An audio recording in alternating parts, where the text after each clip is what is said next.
Alright, we're back with the 2010 Honda CRF 250R. If you guys don't remember the last video on this thing, we got this from a subscriber. He dropped it off wanting me to fix it. He said that he picked this thing up for pretty cheap, and he shimmed the valves and could not get it to run right. He said it wouldn't start after shimming the valves. So we inspected it. It had very, very low compression. We did a leak down test on it, and we saw that air was coming out of the cases, which means that it was letting compression by the rings. So we ended up getting a Wiseco piston for it and top end kit. Because this is a Nicocel plated cylinder, we're just going to scuff up the surface with a Scotch-Brite pad. You do not hone these out unless you have a diamond hone, and even that throws off the tolerances. So you just want to just lightly go over this with a green pad or a Scotch-Brite pad. Also, last video we thought maybe that the decompression mechanism wasn't working properly or was out of tolerance. So we looked at this decompression mechanism last video, and we saw that the valves actually kind of control how much compression is let through. So if these are shimmed smaller, this pin doesn't have to go as far to get through, meaning that it has higher compression when starting. If these valves are shimmed tighter, you can see it raises up the rockers right there and puts pressure on that pin, meaning that that pin takes more pressure to get by, meaning less compression flows because it's opening up the valves more when that passes by. So we re-shimmed them to a little bit smaller tolerances, so there's a little bigger gap between the rockers and the shim.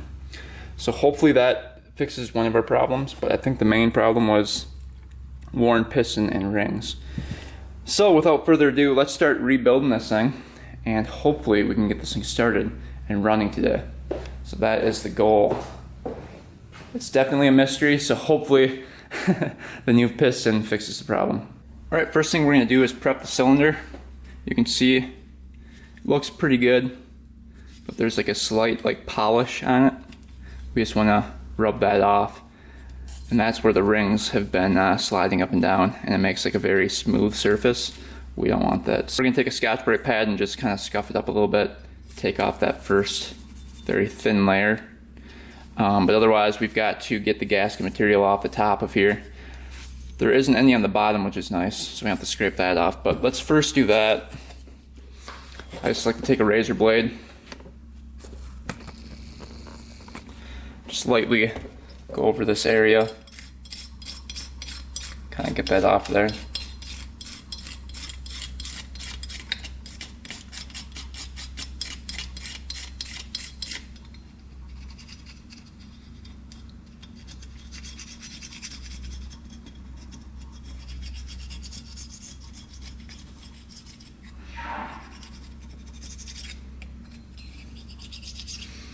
Don't push too hard to where you make scratches in this, otherwise your gasket's not going to seal properly. I'm pushing very light on this, just kind of letting the razor blade do the work here.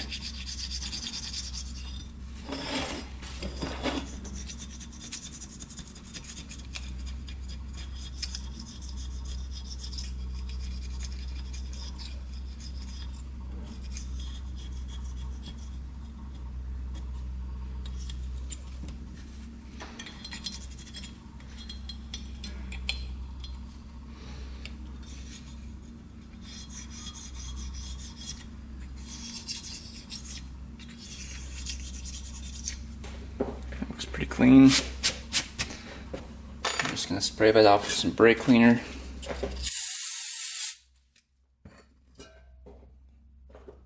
Wipe that down.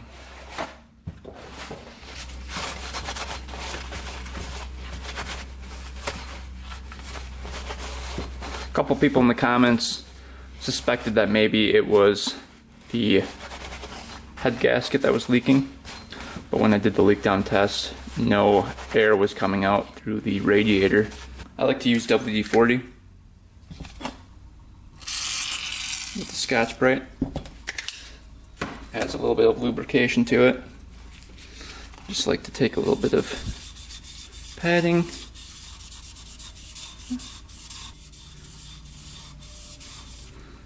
Just kind of scratch the whole thing up a little bit.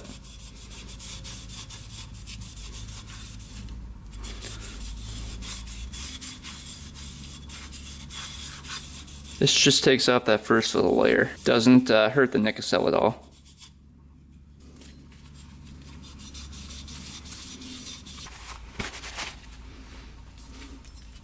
It's looking pretty good.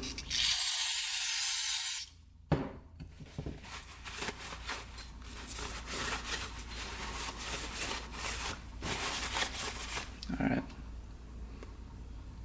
Looking pretty good. Alright, cylinder is good to go.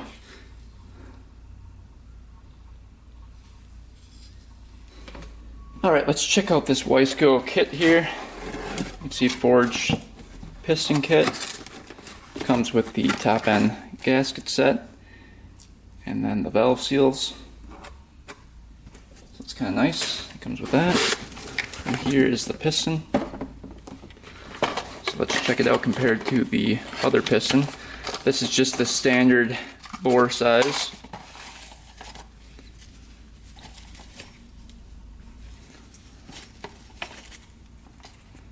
And here's the piston. Arrow goes towards the exhaust. Just gonna see if this fits in the cylinder here.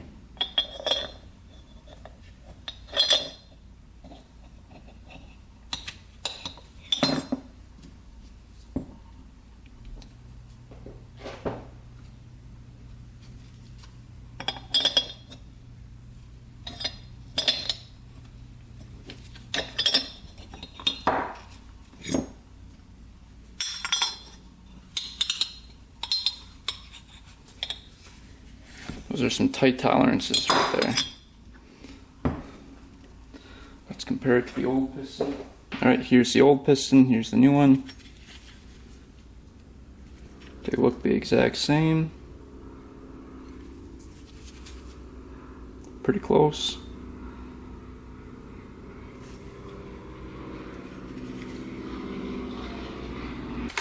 Opening the rings here.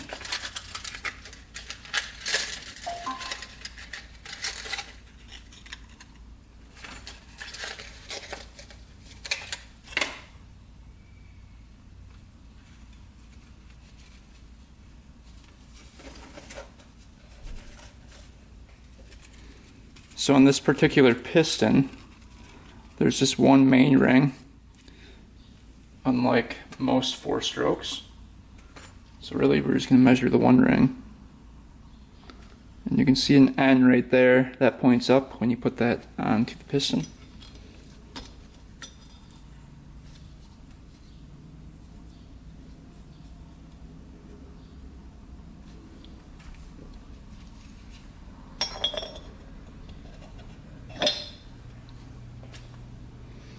Alright, you can see the gap right there. Pretty small. Let's measure it. And a little bigger than 10, maybe 12. Yep. 0.012 inches is the ring gap. So that's pretty good. Alright, so I ended up putting a very, very, very thin layer of gasket maker on the surface of the cylinder right here. And that's going to seal up the gasket when we put the gasket on. And I like to do this just for extra security, just in case there's an imperfection somewhere in the cases and it's not sealing all the way. That gasket maker will take care of that. I know a lot of people don't like to do it, but I like to do it. So we're going to do it with this one. Alright, get our base gasket on there.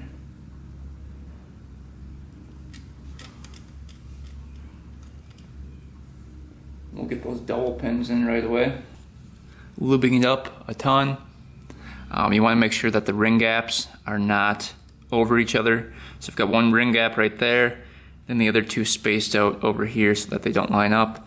We've got the arrow pointing towards the exhaust side, and we've already got a clip in here on this side. So all we have to do is get the pin started here, and then put one clip in once we get the piston on. It's a pretty easy process here.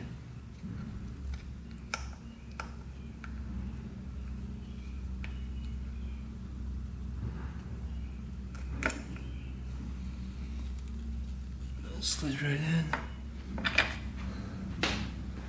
Alright, it's gonna be a little bit tricky, but we've got to get the cylinder on next.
Alright, just got the head on. So to get the head on, with the coil on, you put the front part in first, and then the back end can kind of just slide past the injector there, and it just slides right on. So it's not horrible. It is a little tricky because there's like limited space. So it looks like we've got 2 bolts right here for it that we need to put in. One right here I need to tighten up, and then we've got the 4 main head bolts. And I was noticing when I was doing this rebuild that we were missing 2 double pins, one for the base gasket area and one actually for the head. So I'm wondering if maybe that was why the head gasket maybe was blown, possibly. But I don't know. But I replaced them and should be good to go now.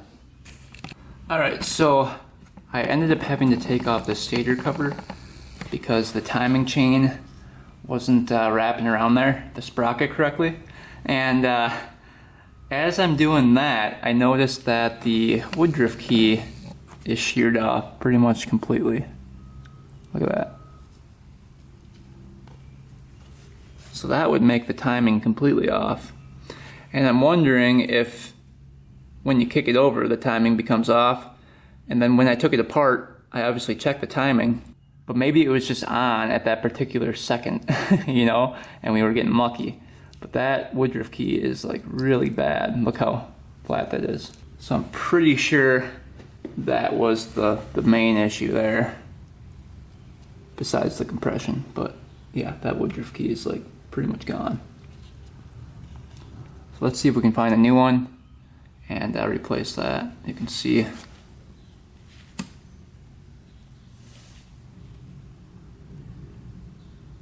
the top of it's like really shiny from getting rubbed off. Alright, we got the new woodruff key in there. That's what that's supposed to look like. See, it comes up above right here. It's not flush with it. Alright, cylinder bolts are going to be torqued to 33 foot-pounds.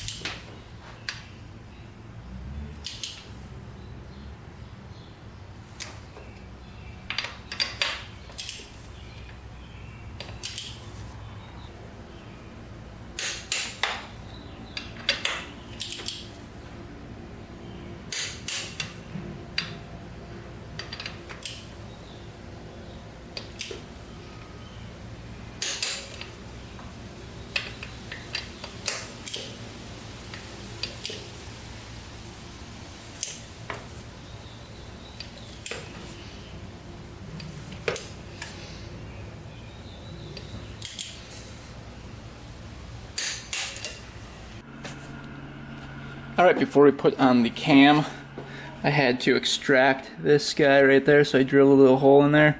And then we've got our extractor right here. And what I did was just drill into there. You can see.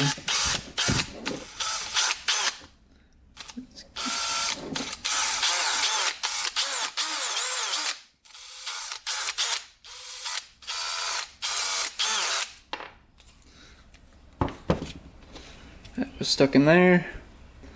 Got that out. Now we can install that. Alright, we got the cam in. Here are the markings for the cam. You can see there's a line right here and right here, parallel to the surface of the head. And then we've got the marking on the flywheel. You can see in there, see it right there. And then you have to go over here to the crank side, and there's a marking. Where is it? There's a little dot lined up with the arrow right there. See it? So we are spot on for timing. So now we can get the cam cover on, and this thing should be all set to go. Alright, we've got the bike all put back together, gas tank on, oil in it. So let's attempt to start it up. Hopefully it starts here. Hoping. It's gonna suck if it doesn't. So without further ado, let's attempt.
Does not want to go.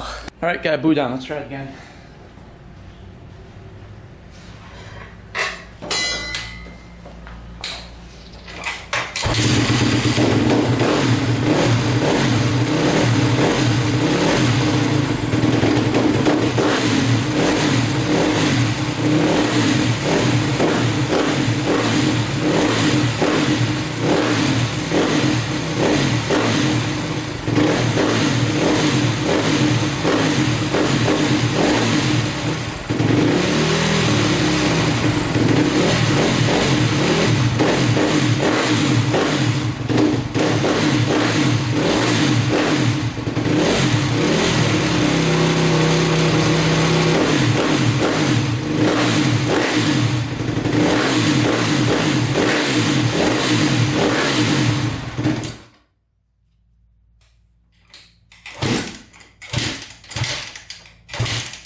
Alright, well, she ran.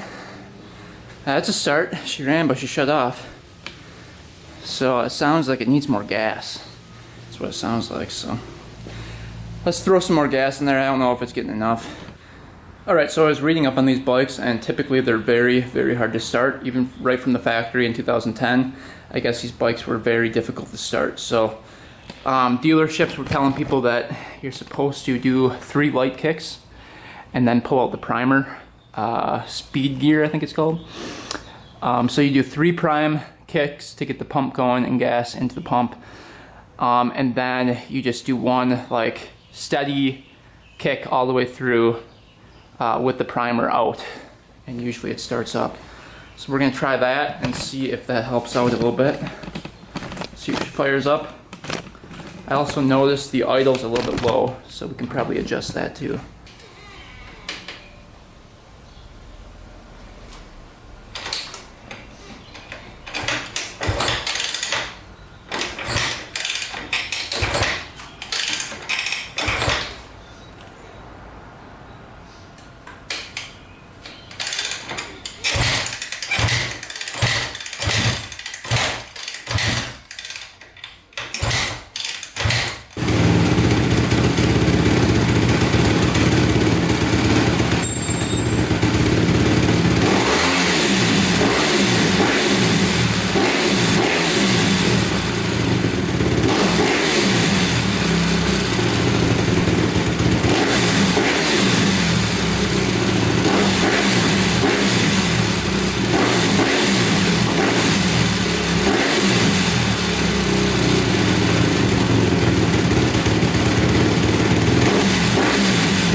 Sounds pretty good. It's finally idling, so it sounds pretty good. Let's see if it starts right back up. That'll be the key.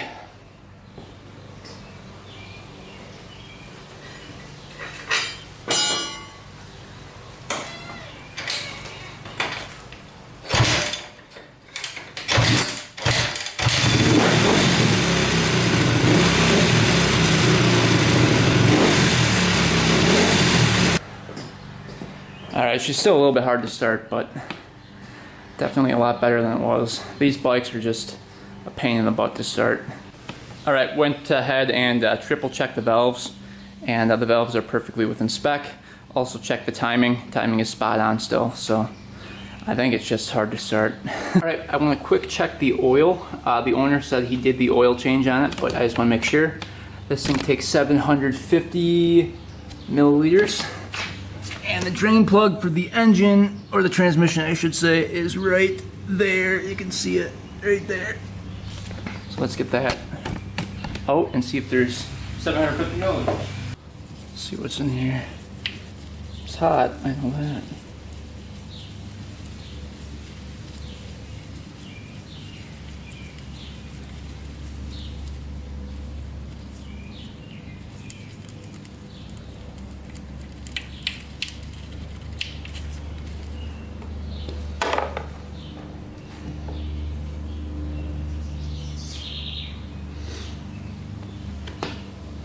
There's some oil in it. Look how small that drain plug is.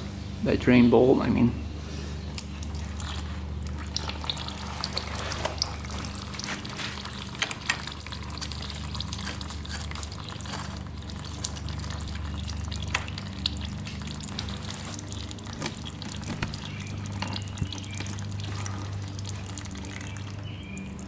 I don't know if that's 750 milliliters. It's still coming.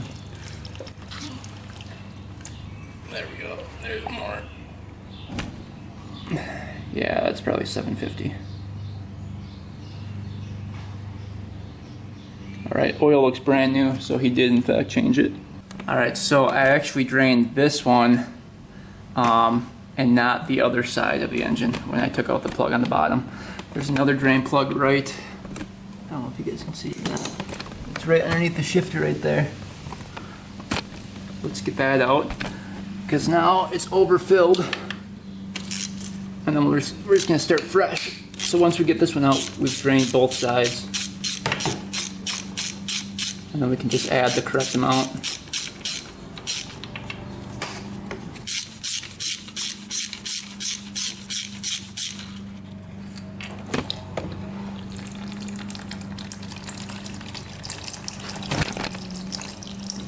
That's a little blacker on this side.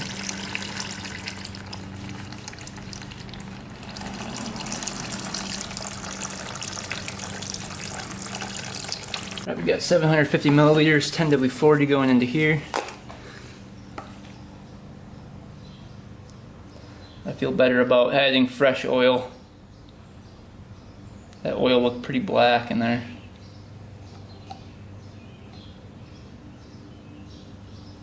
Alright, over on this side we're going to start out with 600 milliliters and then just check it with the dipstick as we go.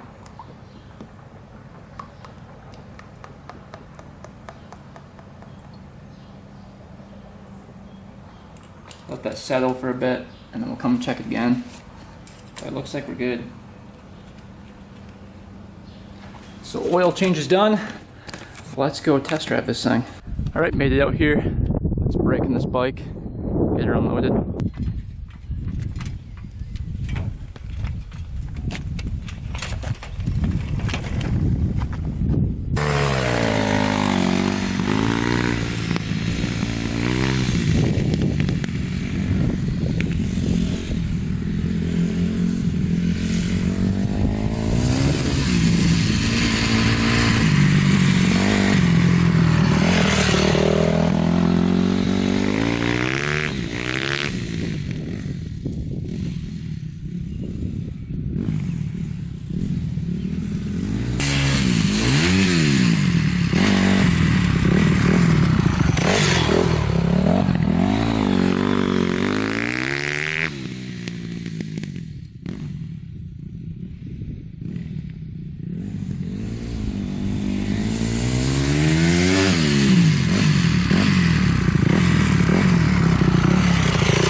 Alright, so this thing is still a pain to start, but it's getting better.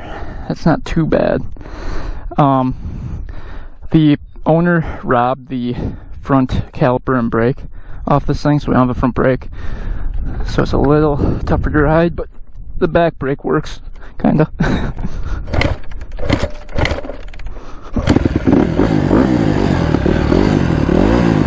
Starts a lot better when it's warm.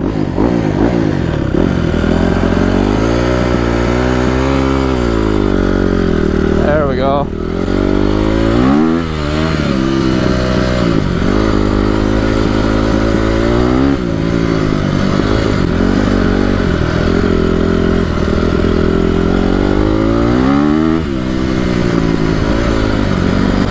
Thing's a nice bike otherwise.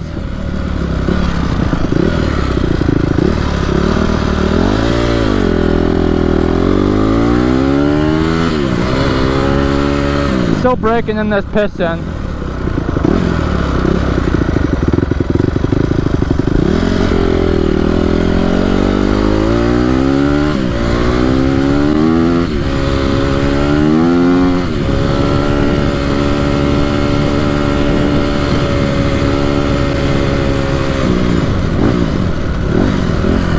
Idle needs to be raised a little bit, I think. It's not wanting to idle.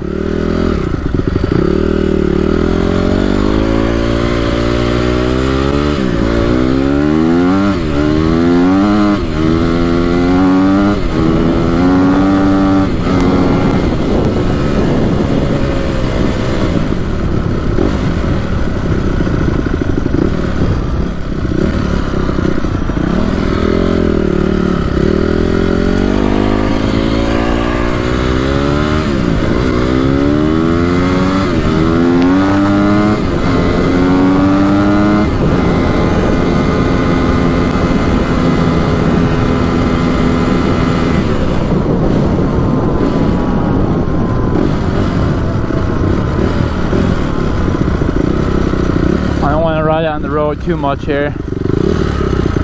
Wreck the guy's tires here.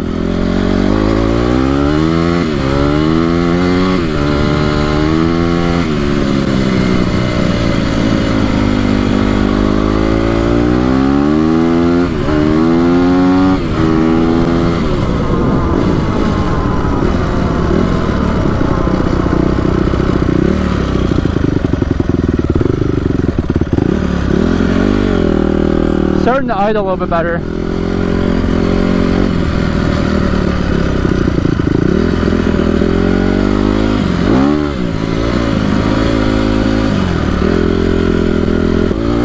Those rings should be seating now. One more lap around the yard and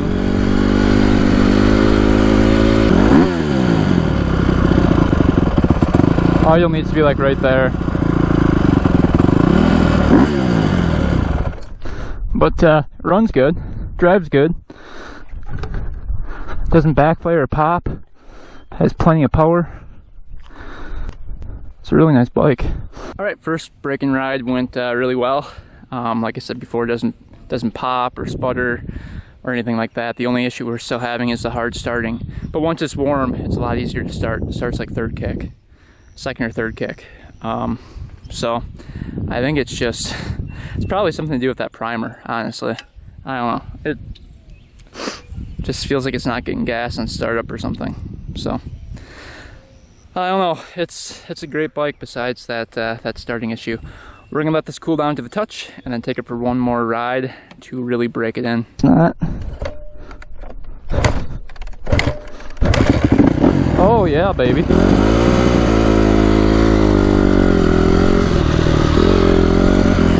Now we can go a little bit harder this ride.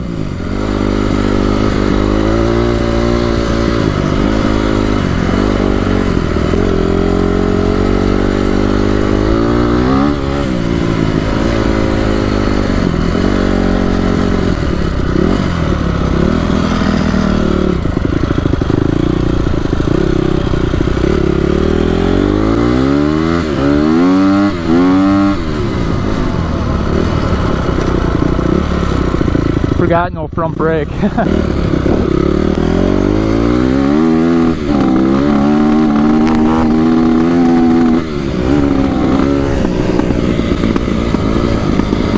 Got the choke on or something.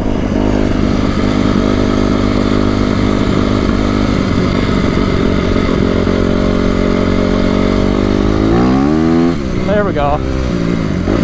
Had the primer on yet.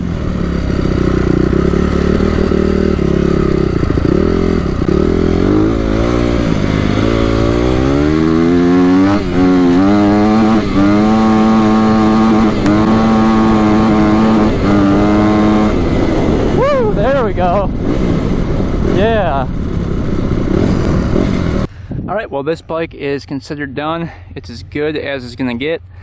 It's a little hard starting, but really not that bad. 4 to 5 kicks, you've got it started. Warm, it's like 2 to 3 maybe, so it's not horrible, and they're all like that. So I'm gonna call this one good. I think the problem was the piston and rings. They're just a little bit too worn, and then obviously the flywheel woodruff key was a little bit sheared off, so maybe that was making a difference in the spark. But I'm not really sure what was the main cause. And obviously the head gasket was a little rough too on this one. So I think doing the top end rebuild was the way to go with this one. And it seemed to fix the problem. Runs pretty good now. Anyway guys, thanks for watching. Thanks for subscribing. Stay tuned for next video. And until next time, we are out.